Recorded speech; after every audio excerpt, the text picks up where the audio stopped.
and welcome.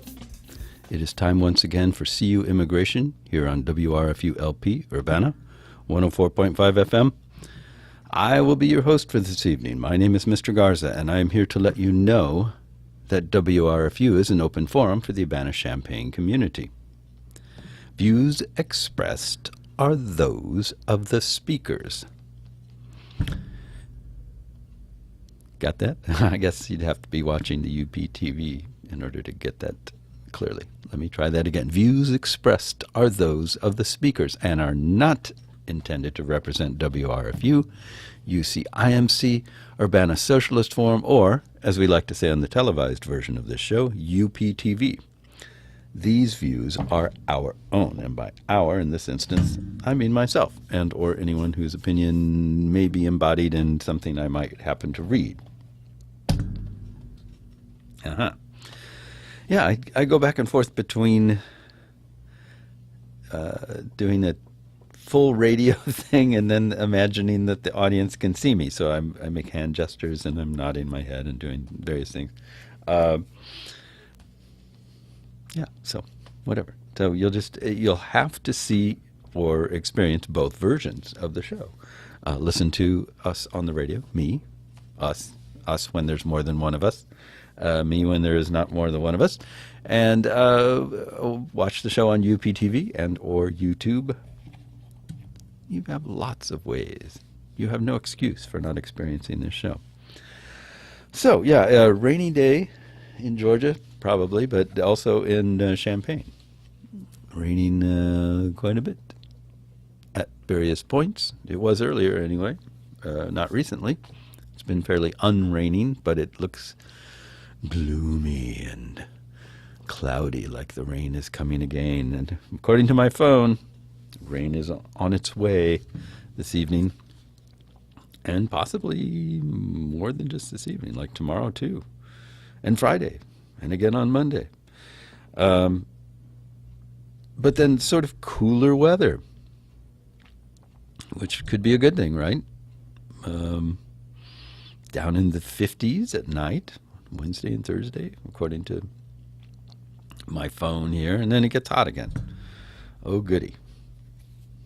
But, you know, nothing good can last forever, right? And nothing bad can last forever. So it's just back and forth. But yeah, speaking of bad things, that's the thing about doing the show. I don't get to deliver much in the way of good news. It's not like, you know, I get to come on here and go, oh, well, some more great news on the immigration front. This great thing happened, and this nice thing happened, and these people were welcomed with open arms by this community, and these people were honored for their contribution to their new country and all that stuff. There's not a lot of that to report on right now, and there hasn't been for a while. It's been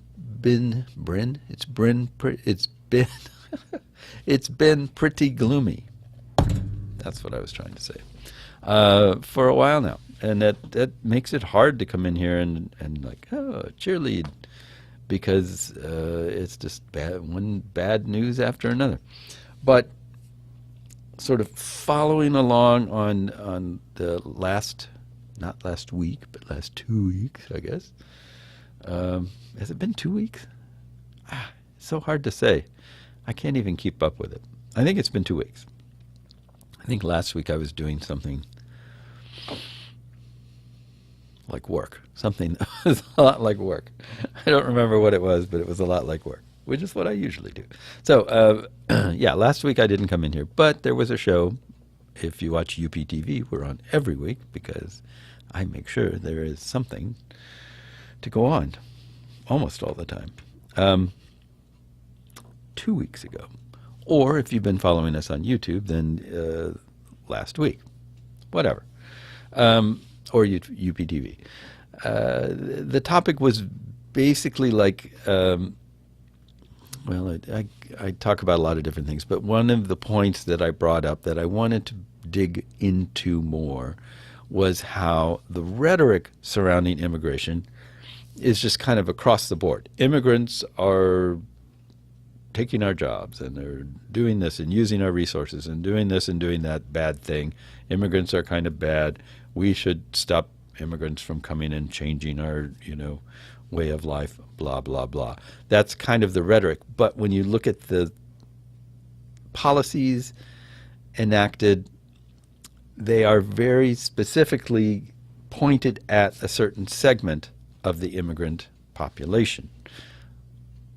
Or in other words, people coming up from the southern border, from Central America and Mexico and places like that. So it is fairly specific. Trump wants a wall. Where does he want it? Across the border between U.S. and Canada? A wide open, porous border where, terrorists could flood through left and right. It is taking canoes down the Great Lakes or, you can basically walk into the U.S. on the northern border. But for some reason, that's like, not really that important. But the southern border, whoa, we need a wall down there because those people are animals. If you just look at every single thing, I could go through a long list, but it would take forever, and it just belabors the point, I guess. But it's pretty clear that although the rhetoric is very unspecific, is usually unspecific. It's just like, immigrants are just kind of generally not a good thing for this country. And we need to put a stop to unfettered immigration and people pouring in across our borders and stuff like that. But the actions are always based towards the South. And when someone is called out specifically as a really bad person, they are either Muslim or a brown person. Those are the two things. So I think it's almost impossible to avoid the conclusion that there is a bit of racism involved in this topic. Now, you say, that R word, you're throwing it around, typical liberal stuff you're throwing around, calling everybody a racist. It's totally unfounded. Our arguments are economic, or they're this, or they're that. Not really. There are immigrants coming from all over the world to the United States. Many of them, not many of them, some of them overstay their visas, do various things, become undocumented here in this country. But the ones that are persecuted, the ones that people go after, the ones they're always talking about are coming from the South. And so I think, I was going to say it's time that we face this fact. Most of us who've worked on immigration topics for any length of time already figured this out a long time ago. This is no news to us. But perhaps someone listening, this might be a new way of thinking about it for them, which is why I wanted to come back onto the topic again this week and talk about it some more, because I think it's really important to be aware of this and to think about it in a more realistic way. It's an excuse, really. Immigration is an excuse to be against people. Everybody who comes to this country from somewhere else is bringing their own culture,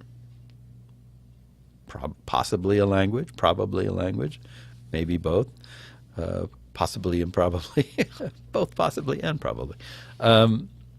Different ways of doing things, of thinking about things, and all those things. They're all changing us in some way. It's not like immigrants from everywhere except Mexico and Central America are coming here and immediately putting on, I Love America T-shirts and waving little flags and learning to speak English and, liking baseball and hot dogs. It's not like that. So all immigrants who come here are changing something about this place. So this notion that, unfettered immigration is changing us. We're losing something in this country. is again, it's a very targeted thing. It's a broad statement that's like, yes, this is happening, and we need to stop it. Therefore, let's stop this group right here. Not all of them, not everybody, just this one group. I mean, I think the wall is, if you needed a single illustration of this topic, you couldn't get one that was more specific than that stupid wall.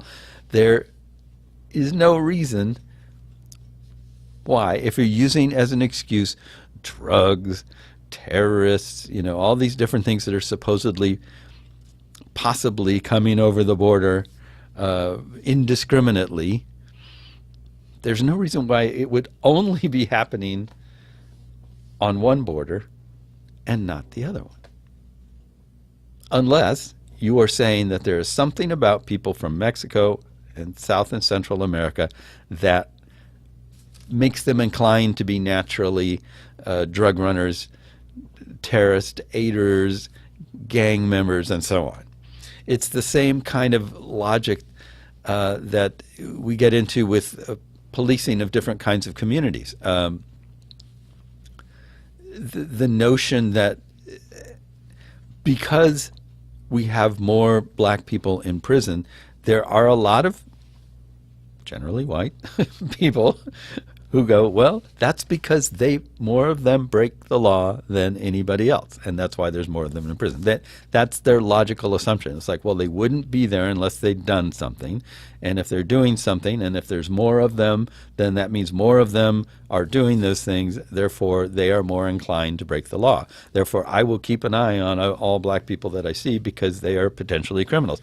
It kind of switches around cause and effect and makes it backwards and makes the effect the cause. And it's that same kind of notion that, like, only bad people coming from the South. It's a mixture everywhere else, and so we have to be more prudent about how we deal with it, more careful, more balanced. But from the South, they are more likely to be X, Y, and Z. They are bad people. So it's that same kind of, like, starting at this point several steps beyond the beginning and then reasoning from there without coming to any conclusions about what the steps were before it. Did NAFTA have anything to do with it? Who knows? Did the fact that the U.S. meddled in so many different countries south of the border to keep their governments, more right-wing, I guess is the only way to put it. Maybe. There are all sorts of different things that have been going on that have produced poverty, instability, and so on to our south, to our geographical south, and therefore you may possibly have a larger number of people who are, I was going to say desperate. I mean, that's maybe too strong a word, maybe not too strong a word, but who are really in need of finding a place to go that is safer or where they can make some more money or that offers them some kind of security that they can't get at home. You don't have as many Canadians flocking to the south, crossing the border because Canada is falling apart for various reasons, because we have not meddled with Canada in the same way. They have been friends of ours that we have treated as friends and with respect over the years, whereas we have constantly meddled in the various governments and the various democratic processes in Central and South America, causing all sorts of problems. So there are reasons why there may be more than a predominance. There may be more people in financial difficulty coming from one hemisphere or one part of the hemisphere than the other. But beyond that, that doesn't make them more inclined to be criminals or anything else, unless you operate in the sort of hyper-capitalist notion that greater wealth means harder work and better brains, or whatever, however you want to put it. That a lot of people like to imagine, like, well, they were smart, they worked hard, and they made a lot of money. That's why they have a lot of money. And you're poor, okay, you are not so smart, you're probably lazy, you might be a criminal. You know, that notion is created. It isn't reflective of any kind of reality. It is entirely created by people who are trying to excuse inequalities that arise from the capitalist system. You know, I can hear those who were squirming about the R word earlier, going, "Oh no, he's a communist. He's talking about capitalism right now." You know, you really have to relax. Talk about straw man arguments here. I'm inventing a straw man who is sitting by their radio, shaking their fist, going, "This guy's a commie and he's a typical liberal." I'm inventing this person so that I can argue against him, and that's unfair, so I shouldn't do that. But in case that sort of rhetoric bothers you, sorry, but you know, it would be a very good idea for you to do some research and look things up, because you will find that I am not just making stuff up. I'm saying things maybe poorly. I'm not claiming to be expressing myself with absolute clarity and precision, but the stuff that I'm saying is based on actual facts and reality. Oh, what is that thing called, reality? But anyway, it's kind of far afield from my original point, which was that the need to look at racism in this immigration debate and to really think carefully about it, because all of the rhetoric, not all of it, most of it, is basically crafted to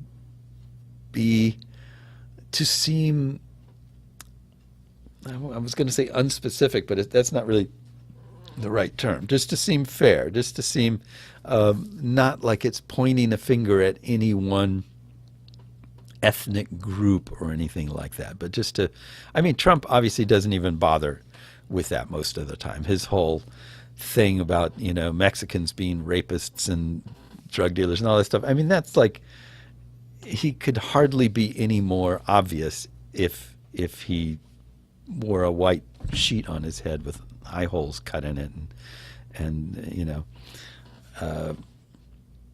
it's just, he's as obviously a racist as you can be without actually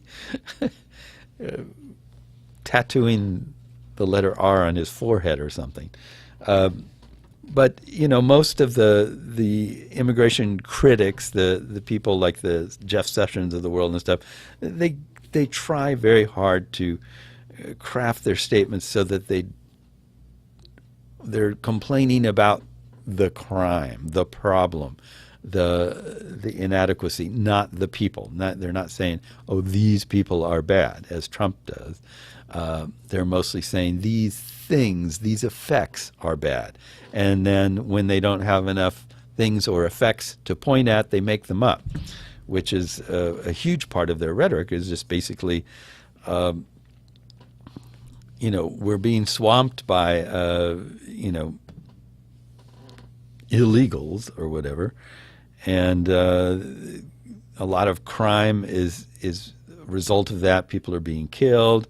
You know, I mean, they're going out of their way to try to invent this notion of a crisis at the borders that must be dealt with very harsh tactics. For example, the latest Trump trope that's out there. This is from Talking Points memo entitled "Trump Asks for Support for ICE Against, quote, extreme elements."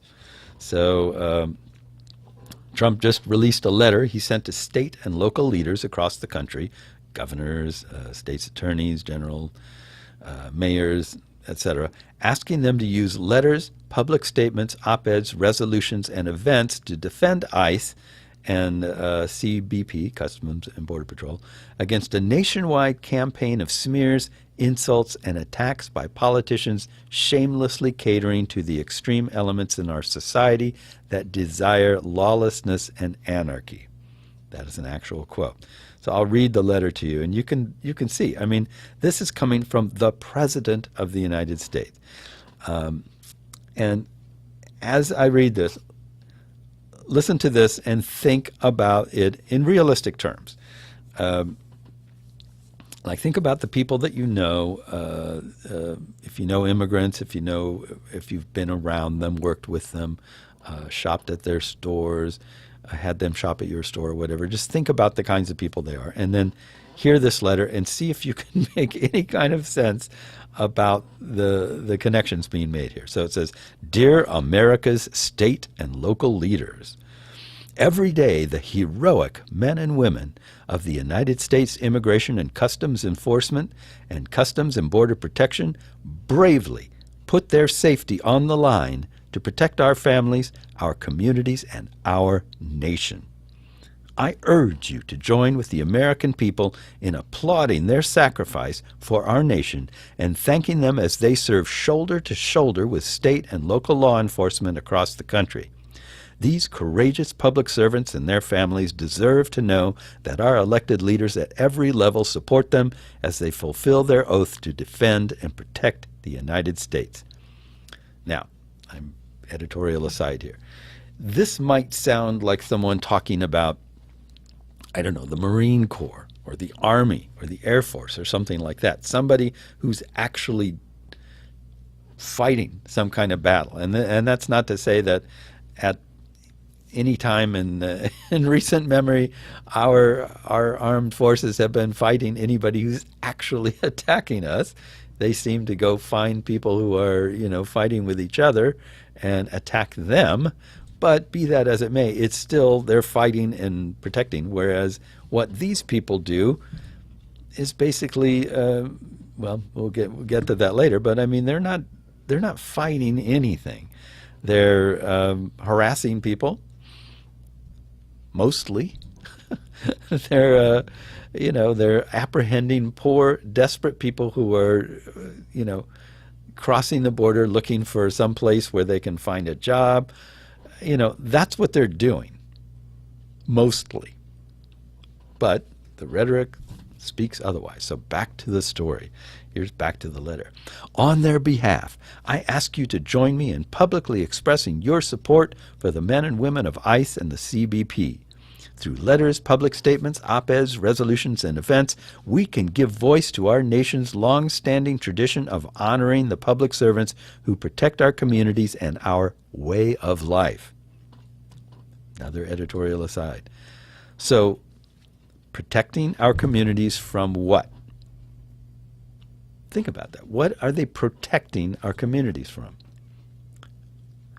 You have immigrants that come here. Well, they're looking for jobs. They're looking to reunite with family members. They're looking to get away from dangerous situations in their countries of origin. So we're protecting our communities from their coming here and looking for jobs. And they're protecting our way of life. Now, there again, we get back to what we were talking about earlier about this notion of the way of life being changed by people coming into this country. So apparently it's not a big deal if you're from Norway or Sweden coming here, or China, or who knows where, I don't know, France, Italy, Czechoslovakia. You can name all sorts of countries. It's apparently not a big deal when those people come here and alter our way of life through their very presence and their strange customs and different foods and, odd languages and religions and things like that. I mean, that's not a big deal. Nobody cares about that apparently. But when these people come from the South, Ooh, suddenly they're changing our way of life. Okay, back to the story. So I also ask that each state and local jurisdiction safeguard their citizens and support the missions of ICE and CBP by voluntarily complying with federal law and cooperating with both organizations in removing dangerous criminal aliens from our communities. Without your cooperation, violent criminal members of MS-13, drug cartels, and other transnational criminal organizations will continue to export terror, bloodshed, and suffering into our most vulnerable communities. Okay, are you aware of any of this sort of thing going on? The MS-13 group was started in the United States, as far as I understand. They are a criminal gang. They're very bad dudes for the most part, and they were started here in the U.S. Drug cartels, yeah, there are drug cartels in the South. They mainly exist to service United States' desire for drugs. So if we wanted to stop drug cartels, maybe we should stop buying their drugs. And if we're buying their drugs, if that's a whole other war on drugs or something like that, well, that's an internal problem. They exist because the market exists. So again, that's not exactly, you can't like point to the South and go, oh, they're trying to export their drug cartels to the U.S.